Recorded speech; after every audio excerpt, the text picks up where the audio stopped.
생가도 이제 나중에 시민들이 오면 좀 편안하게 숙박할 수 있는 공간으로 한번 만들어보자 안을 내셨고, 불행히도 이제 생가가 복원되지 전에 이미 서거를 하셔서 보지는 못하셨습니다. 노무현 대통령님 사저에 다녀왔습니다.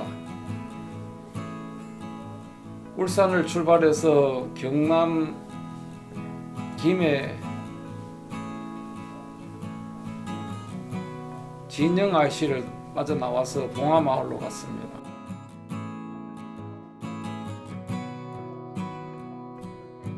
우리 일행들은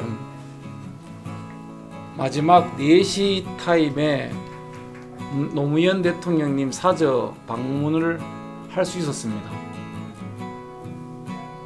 자세한 내용은 노무현 대통령님 홈페이지에 들어가면 방문 날짜와 방문 시간이 있습니다. 참고하십시오.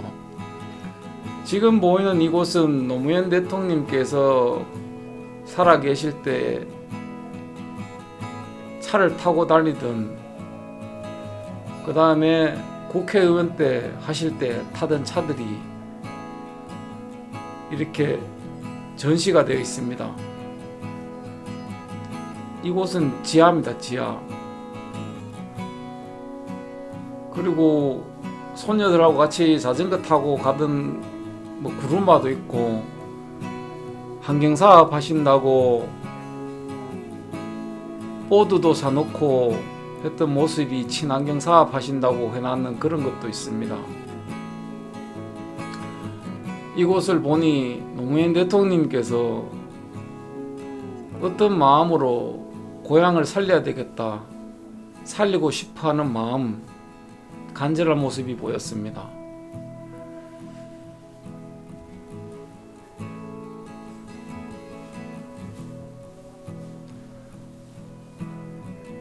그냥 스쳐 지나가는 일이었는데 이렇게 설명을 듣고 하나하나 보니까 새롭고 노무현 대통령님의 깊은 뜻을 이해할 수 있었습니다.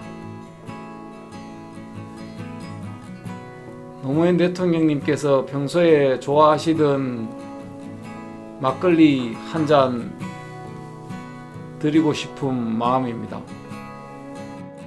마지막에 이 계단을 통해서 내려올 텐데요. 개혁하셨다가 이 계단을 통한 저 하늘의 모습 이렇게 보시면 참 풍광이 좋으시잖아요. 개인 사진 꼭 담아가시고요. 특히나 이 소나무 앞에서 노무현 대통령께서 2008년도 6월 25일 날 입주하시면서 시민들께 잘 살겠다고 인사를 했던 그 소나무도 있잖아요.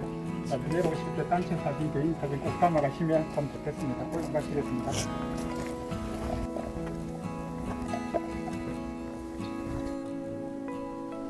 사저 앞들에는 산딸나무가 심어져 있습니다.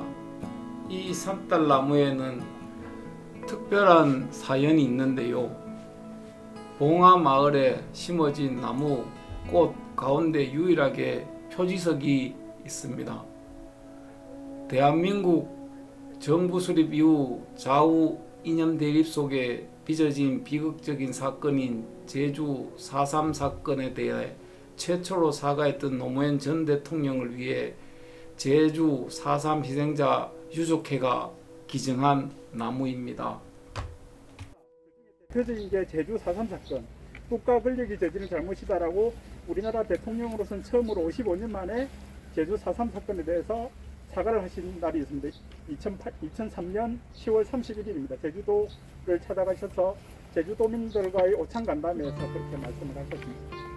노무현 대통령께서는 과거에 저지른 잘못을 반드시 해결해야만이 우리 자라나는 미래 세대들에게 올바른 역사관을 물려줄 수 있다. 이래서 각종 과거사위원회를 만들어서 과거사를 정리를 많이 하셨고, 그 대표적인 게 제주 4.3 사건이고, 유족회에서 55년 만에 제주 4.3 사건에 대해서 공식적으로 사과를 하셨으니까 얼마나 기분이 좋으시고 감격을 하셨겠습니까. 2003년도에 5년이라는 세월이 지나서 2008년도에 우리 대통령직 입주하고 나서 외부 손님으로서는 처음으로 제주 4.3 사건 기증과 유족회에서 대통령직에 방문하시고, 그리고 기념식수를 나무를 가지고 오셔서 심으시고 기념식수를 하시고 이렇게 표지석을 남겼습니다.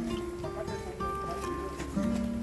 보이는 올라가시는 길에 낮은 담장 보이잖아. 이 집의 특징 중에 하나, 담장과 집이 참 잘 어우러지게 되어 있는 구조. 특히나 건너편에 보이는 저 곳이 안채입니다. 전직 대통령 집 안채가 경호상으로 생각하면 높은 담장이 있어야 되고 철조망이 있어야 안전한 경호가 됨에도 불구하고 어릴 때 시골 마을에서 이렇게 낮은 담장 아시잖아요. 그 친구들 안부 물어보는 그 모습들이 나중에라도 계속 확산이 되었으면 좋겠다. 그리고 자연과 이 집이 잘 어우러졌으면 좋겠다. 이런 의미로 낮은 담장을 보실 수 있습니다. 이곳은 안뜰입니다. 건축가 고 정규용 선생이 설계한 노무현 대통령님의 집의 또 다른 별명은 바로 지붕 낮은 집입니다. 이 집 안에서도 다른 공간을 이동하려면 밖으로 나오도록 불편하게 설계되어 있는데요. 이는 설계자의 의도가 반영되어 있습니다. 불편하더라도 자주 밖으로 나와 계절의 변화도 느끼고 자연과 가깝게 생활했으면 하는 바람이 이 집에 반영되어 있는 것이죠.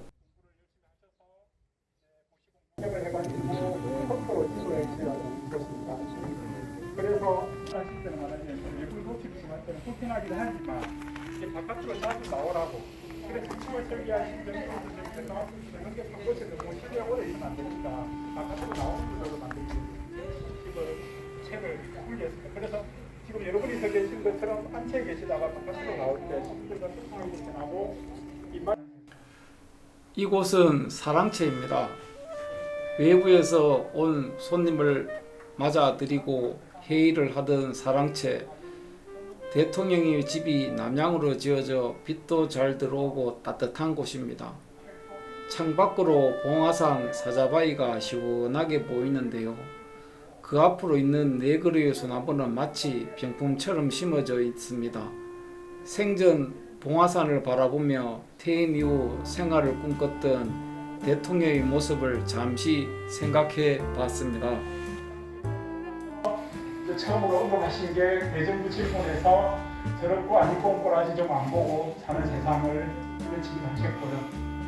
그리고 이제 3천만 원 주니 4천만 원 주니 그거 갖고 싸우느냐 그렇게 말씀하셔서 그 뒤부터 이제 사람 사는 세상을 적용을 하셨고요.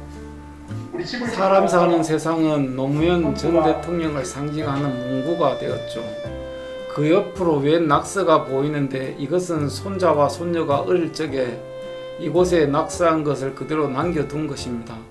이런 작은 흔적마저도 남겨둔 공간, 그래서 더 의미 있었습니다. 사람들을 다 좋아하지만 대통령께서는 유별하게 사람들에 대해서 아이들에 대해서 표현하는 게 좀 어색한 것 하지만 굉장히 많이 담고 있었고 그런 모습을 보시게 됩니다. 좌측으로 보이는 창문 4개가 있는데 각 창문마다 소나무가 보입니다. 제 왼쪽에 있는 소나무를 보면 부엉이 바위가 보이고 중간 소나무를 보면 뜰에 있는 소나무가 보입니다. 그리고 세 번째 소나무를 보면 사자바위가 보입니다. 이런 것도 하나하나 섬세하게 설계가 되어 있었습니다.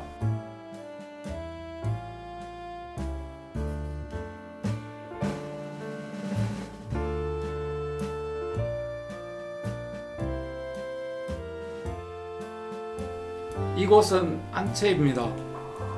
침실과 거실이 있는 안채입니다. 또 전 대통령의 당시에 보기 드물었던 모니터 2대를 동시에 사용하셨는데요. 한 대는 자료 검색용, 한 대는 문서 작성용으로 이용되었다고 합니다. 이곳에서 사람 사는 세상을 그리며 지역 활동에도 힘썼던 대통령. 저 컴퓨터로 작성했을 유서를 생각하니 가슴이 먹먹해집니다. 관람객을 위해 이렇게 창문을 활짝 열어놓았는데요. 이곳 안채도 서해도 주의 깊게 돌아보느라 마지막 관람객인 이곳은 뒤뜰입니다. 제가 갔을 때는 5월달이어서 꽃들이 한창 피어 있었습니다.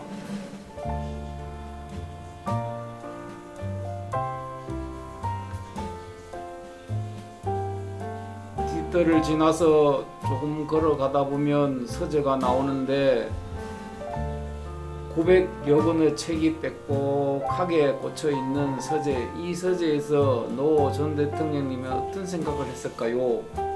이 책이 지닌 면면은 노무현 재단 홈페이지에서 소개해주고 있다고 합니다. 하포천을 중심으로 한 생태농업, 더 나아가 친환경 농업을 꿈꿨던 공간이 바로 이곳 서재입니다. 전직 대통령이라고 의시되지 않고 국민들과 가까이 다가갔던 노 전 대통령이 정말 그립습니다.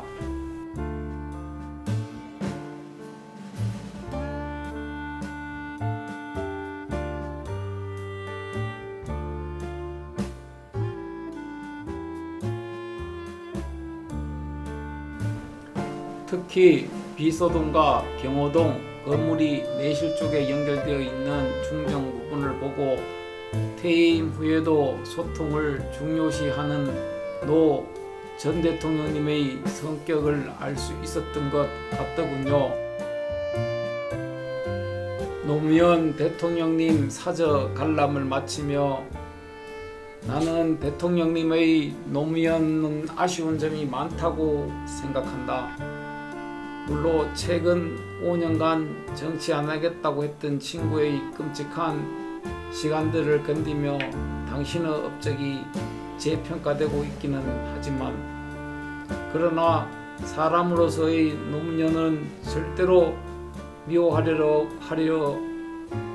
수가 없다. 알면 알수록 헤어나올 수 없는 매력을 가진 정말로 불가사의 인물이다. 이번 노무현 대통령 사저 관람도 그래서 좋았다. 소신만큼 정말 확고했던 인물이었다는 걸, 그리고 친근한 사람 냄새가 물씬 나는 인물이었다는 걸 이번에도 느꼈다. 감사합니다.